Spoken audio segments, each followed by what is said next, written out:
சொல்லி முடிச்சிடறேன். அதாவது தொழுகையில் வந்து ஜமாத்து தொழுகை இது நம்ம இடையில போய் சேர்றோம், அதுக்கு நன்மை கிடைச்சிது, ஜமாத்துடைய நன்மை. ஜும்மாவுக்கு இது உண்டா அப்படின்றது கேள்வி. ஒன்று விளங்க சலாத்துல் ஜமாஅத்தி அஃதலு மின் ஸலாத்தில் ஃபர்தி பி 27 தரஜா. தனியாக தொழுவதை விட ஜமாத்தா தொழுவது 27 மடங்கு சிறந்த ரசூலுல்லாஹ் சொல்லிக்கிறாங்க. ஆனால் ஒருவர் அதான் சொன்னனே போறாரு, இன்னொருவர் இகாமத் சொன்னனே போறாரு, இன்னொருவர் 2 ரகாத்தில் போறாரு, இன்னொருவர் அத்தஹியாத்தில் போறாரு, இன்னொருவர் போறாரு தொழுகை முடிஞ்ச ஜமாத்துக்கு. எல்லாரும் சமனாக மாட்டாங்க கூலியில், எல்லாரும் கூலியில் என்ன செய்ய மாட்டாங்க, சமமாக மாட்டார்கள். இல்லைண்டா ஆரம்பத்தில் போகிறதுக்கு அர்த்தம் இல்லை, கடைசியில் போனவனுக்கு அதே சமம் மாட்டாங்க, கடைசியில் போகிறது நல்லது தானே. அதனால கூலியில் என்ன செய்ய மாட்டாங்க, சமமாக மாட்டார்கள். ஆனால் ஜமாத்துடைய கூலி என்ன செய்யும், அவருக்கு அதுக்கேற்ப கிடைக்கும். அதே போல தான் ஜும்மா பொறுத்த வரைக்கும். ஆனால் ஜும்மால ஜமாத்துடைய கூலி கிடைக்கும் என்பது ஒரு அம்சம். உங்களுக்கு நீ ஜமாத்தில் போய் சேர்ந்துடுறீங்க, ஆனால் உங்களுக்கு ஜமாத்தில் கூலி கிடைச்சிருதும், அது ஒரு அம்சம். ஆனால் இன்னொன்று இருக்குது, ஜும்மாவுக்கு எப்போ போகணும்ன்றதுடைய பாவம் என்ன செய்கிறது உங்களுக்கு இருக்குது. ஜும்மாவுக்கு எப்போ போகணும், ஜும்மாவுக்கு எப்படி ஆஜராகணும், இந்த கடமையெல்லாம் இருக்குதா இல்லையா? அல்லாஹ் தஆலா குர்ஆன்ல என்ன சொல்றான், இதா நூதிய லிஸ்ஸலாத்தி மின் யௌமில் ஜும்ஆத்தி ஃபஸ்அவு இலா திக்ரில்லாஹி வதருல் பை'. வியாபாரத்தை விட்டு விடுங்கள், தொழுகைக்கு விரைந்து செல்லுங்கள் அப்படின்றான். தொழுகைக்கு விரைந்து எப்ப சொல்லுங்க, அதான் கேட்ட உடனேயே. அப்படின்னா உரை கேட்கறது வாஜிப் அப்படின்னு அல்லாஹ் சொல்றானா இல்லையா? அங்க குத்துபா உரையை கேட்கறது வாஜிப், அதான் கேட்ட உடனே நீங்க போங்க, தொழுகைக்கு விரைந்து போங்க என்றான். ஆனா அல்லாஹ் தஆலா எதை சொல்றான், அதான் சொன்ன உடனே. அப்படின்னா எதுக்கு குத்துபா? இதை வச்சு தான் சிலர் என்ன சொன்னாங்க, நிஸ்பா பிரிச்சாங்க. தொழுகை ஹாஃப், குத்துபா என்னது ஹாஃப் பிரிச்சதுக்கு காரணம் அல்லாஹ் அதான் சொன்னே போங்க லிஸ்ஸலா தொழுகைன்றான். எதுக்கு போங்க, தொழுகை. ஆனா அதான் சொன்னே தொழுகை என்ன செய்யாது, நடக்காது. உடனே உரை தான் நடக்கும். ஆனால் அல்லாஹ் சலான்னு சொல்றான், எல்லாமே சலா தான். எனவே அரைவாசி அரைவாசி அப்படின்னு பிரிச்சாங்க. குத்துபாவும் தொழுகையில் அரைவாசி அப்படின்னு பிரிச்சது காரணம் அதுதான். அல்லாஹ் அந்த பிரிப்பை பற்றி இங்க பேச வரல. ஆனால் நீங்க அதான் சொன்னுடனே போகாது விட்டால் வியாபாரத்தை விடுதல் என்ற அந்த பாவம், விடாம இருந்தல் என்ற பாவம், இரண்டாவது வேற வேற வேலைகளை நீங்க இருந்த பாவம், அதே போல இந்த அதாவது ஜும்மாவுக்குரிய நேரத்துக்கு போகாத பாவம், இதெல்லாம் உங்களுக்கு என்ன செய்கிறது இருக்கிறது. ஜமாத்துக்குரிய கூலி அல்லாஹ் உங்களுக்கு அதுக்குரிய கூலி என்ன செஞ்சிருவான், உங்களுக்கு அதை தந்துடுவான். ஆனா இந்த பாவம் என்ன செய்கிறது இருக்கிறது என்பதை புரிஞ்சுக்கணும். இது எப்படி தெரியுமா, இமாம் ஜமாத்துக்குரிய கூலி உங்களுக்கு கிடைக்கும். ஆனா இமாம் ருக்கு செய்யும்போது ருக்கு செஞ்சாலோ அல்ல இமாம் ருக்கு செஞ்ச பொறவு மிச்ச நேரத்துக்கு பிறகு செஞ்சாலும் அந்த பாவம் இருக்குமா இல்லையா? ஜமாத்து கூலி வேற, இந்த பாவம் வேற.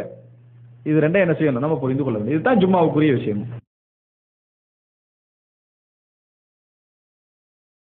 அடுத்ததாக என்னன்னு சொன்னால் சூனியம்.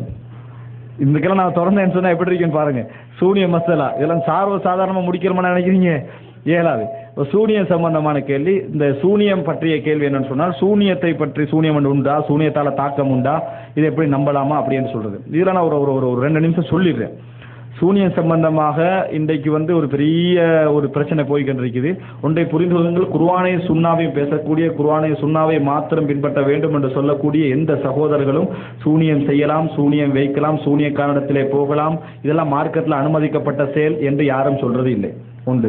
இரண்டாவது, சூனியக்காரன் புனிதமானவன், சூனியக்காரன் அல்லாஹ்வுக்கு சமம், அவன் நினைச்சதை நினைச்ச நேரத்தில் நினைச்ச மாதிரி செய்யலாம் என்று யாருமே சொல்வதில்லை. இதெல்லாம் பொய்யாக பரத்தப்படுகின்ற செய்திகள். அதில் எல்லாரும் உறுதியாகத்தான் இருக்கிறார்கள். பிரச்சனை என்னன்னு சொன்னால், அந்த சூனியத்துக்கு தாக்கம் உண்டா இல்லையா? அந்த சூனியத்தால ஒருத்தர் சூனியம் தரான சூனியம் செய்கிற நேரத்தில் அல்லாஹ் ரப்புல் ஆலமீன் நாடி அதன் மூலம் பாதிப்பு ஏற்படலாமா, ஏற்படாதா? இதுதான் பிரச்சனை. இதுதான் பிரச்சனை. இதை நம்புவதனால ஒருத்தன் சிறுக்குக்கு போக போறதும் இல்லை, குஃப்ருக்கு போக போறதும் இல்லை. அதை விட பெரிதை நாங்க நம்புறோம். எது? தஜ்ஜால் என்ன செய்யறான், மழை பொழியனா மழை பொய்யும், இறந்தவனை உயிர் பேர் சொன்னா அவன் என்ன செஞ்சிருவான், உயிரோட வந்துருவான். தங்கம் பஞ்சபூமியை செழிப்பாக வளர செய்யண்டா அதெல்லாம் என்ன செஞ்சிடும், வளர்ந்து விடும் அப்படின்னு நம்ம பார்க்கிறோம். தஜ்ஜால் அல்லாவா?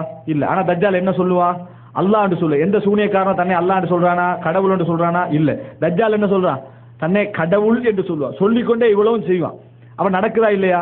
அல்லாஹ் தஆலா அந்த சான்ஸை கொடுத்திக்கிறானா இல்லையா? அப்படி கொடுத்ததுனால அதை நம்பினா நாங்க காஃபிரா? காஃபிர் இல்ல. தஜ்ஜாலை எப்படி நம்பினா காஃபிர்?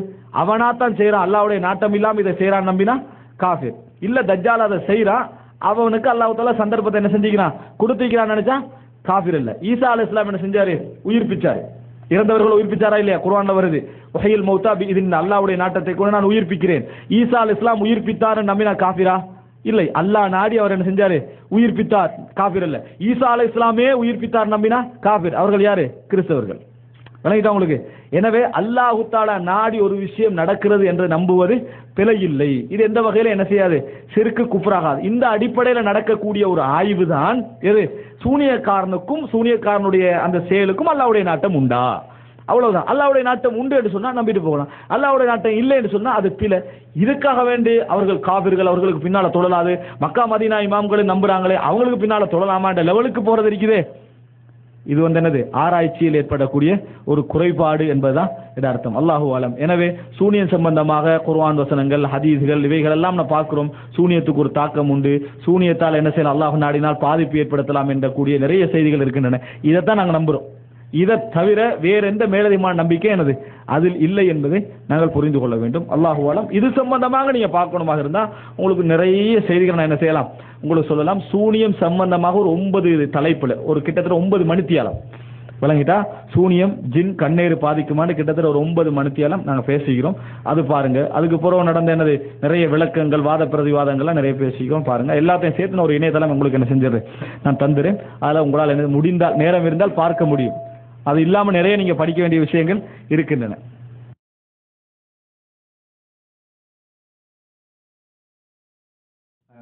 தேவைகளை வைத்து நோம்புறதா நேர்ச்சி நோம்பு. இப்படி நடந்தா அது பிடிக்கலாமா, எனக்கு இப்படி நிறைவேற்றினா அல்லாஹ் தஆலா என்ன செய்ய, இப்படி நேர்ச்சியை வைக்கிறது கூடுமா? நேர்ச்சியை வைத்தால் நிறைவேற்றுவது மூமின்களுடைய பண்பு. அல்லாஹ் தஆலா சொல்றார், யூஃபூன பின் நஸ்ரி வ யகாஃபூன யௌமா. அவர்கள் நேர்ச்சைகளை நிறைவேற்றுவார்கள். அதே போல ஆரம்ப காலத்தில் உள்ள இன்னி நதர்துலிர் ரஹ்மானி சௌமா ஃபலன் உகல்லிமல் யௌம இன்சியா, பேசாமல் இருக்கிற நோம்பெல்லாம் என்ன செஞ்சாங்க, வைத்தார்கள். அதனால ஜக்கரியா அலைஹிஸ்ஸலாம் இந்த அதாவது நேர்ச்சை வச்சது, அதே போல மரியம் அலைஹிஸ்ஸலாம் நேர்ச்சை வச்சது, இப்படியே அல்லாஹ் தஆலா குர்ஆன்ல சொல்றான். அதனால நேர்ச்சை வைத்தால் நிறைவேற்றணும். நேர்ச்சை என்றா என்னடா, எனக்கு இப்படி நடக்கணும் என்று, இப்படி நடந்தால் நான் இதை செய்வேன், எனக்கு இந்த நோய் குணமாயினா நான் ஒரு நோன்பு என்ன செய்வேன் பிடிப்பேன், எனக்கு இந்த மாதிரி ஒரு சான்ஸ் கிடைச்சா நான் ஒரு குர்பானி கொடுப்பேன், எனக்கு ஒரு பிள்ளைக்கு இப்படி ஆகிட்டா நான் இப்படி செய்வேன், இப்படி என்று சொல்றது பிழை இல்லை. இப்படி என்று சொல்றது பிழை இல்லை. அப்படி வச்சால் கட்டாயம் நிறைவேற்ற வேண்டும். அப்படி வைத்தால் கட்டாயம் நிறைவேற்ற வேண்டும், அதுல சந்தேகம் கிடையாது. ஆனால் நேர்ச்சை வைப்பதை ரசூலுல்லாஹ் வரவேற்கவில்லை. சுசலாசன் அவர்கள் வரவேற்கவில்லை. ரசூலுல்லாஹ் சொன்னாங்க, நேர்ச்சை செய்யக்கூடியவர்களுக்கு நேர்ச்சை செய்யற மேக்சிமமான ரிசல்ட் என்ன தெரியுமா, கஞ்சனிடமிருந்து பொருளாதாரத்தை வெளியாக்கும்னாங்க. பாருங்க, நீங்க குர்பானி கொடுக்க மாட்டாங்க, ஒன்றும் கொடுக்க மாட்டாங்க சிலர், எல்லாரும் இல்லை. திடீரென பிள்ளைக்கு சோமிலாம் 40 மாடு என்றுவான். சரியா, பிள்ளை குணமாகினால் 40 மாடு கொடுத்துருவேன், குணமாகிடும், 40 மாடு வெளியாகிடும். ரசூலுல்லாஹ் சொன்னாங்க, அதை செய்யும். நேர்ச்சை என்ன செய்யும், அதை செய்யும். யார்கிட்ட வெளியாகாதோ அவர்கிட்ட வெளியாக்கும், யார்கிட்ட வெளியாகாதோ அவர்கிட்ட வெளியாக்கும். ஆனா இந்த நேர்ச்சியை உங்களுடைய கதிரில் எதை முற்படுத்தும், அது பிற்படுத்தும் ஆது அப்படின்னு ரசூலுல்லாஹ் சொன்னாங்க. ஆனா நேர்ச்சை இவாது சந்தேகம் கிடையாது. அதனாலதான் நீங்க பாருங்க, ரசூலுல்லாஹ் நேர்ச்சை வச்சது நீங்க எதையும் காண மாட்டீங்க. ரசூலுல்லாஹ் நேர்ச்சை வச்சாரு ஒரு செய்தி என்ன செய்ய மாட்டீங்க, காண மாட்டீங்க. அபூபக்கர் நேர்ச்சை வைத்தார்கள் காண மாட்டீர்கள். உமர் ரலியல்லாஹு அன்ஹு நேர்ச்சை வைத்தார் ஒரே ஒரு செய்தியை காணுவீர்கள். அது எப்படி என்று சொன்னா, அதாவது மக்கா வெற்றி நேரத்தில் கேட்கிறாங்க உமர் ரலியல்லாஹு அன்ஹு, அல்லாஹ்வின் தூதரே, நான் ஜாகிலியா காலத்துல ஒரு நேர்ச்சை வைத்தேன், ஒரு நாள் இத்திகாஃப் இருக்க, ஒரு நாள் பள்ளியில இத்திகாஃப் இருக்க நேர்ச்சை வைத்து நிறைவேற்றவா, நிறைவேற்றுங்க நாங்கள் ரசூலுல்லாஹ். அப்ப நேர்ச்சையில் உண்டு, நான் ஒரு நாள் பள்ளியில தங்கி முழுமையாக இபாதத்து செய்வேன், இப்படி நேர்ச்சை செய்யறது ஓகே தான், அனுமதி தடை இல்லை. ரசூலுல்லாஹ் நிறைவேற்றுங்கன்னு என்ன செஞ்சாங்க, யாருக்கு கொடுத்தாங்க, இந்த மாதிரி சொன்னாங்க. பிழை கிடையாது, நம்ம வைக்கலாம். ஆனால் இந்த இடத்துல நீங்க என்ன புரிஞ்சுக்கொள்ளணும் சொன்னால், நேர்ச்சை அவ்வளவு வரவேற்கத்தக்க விஷயம் அல்ல.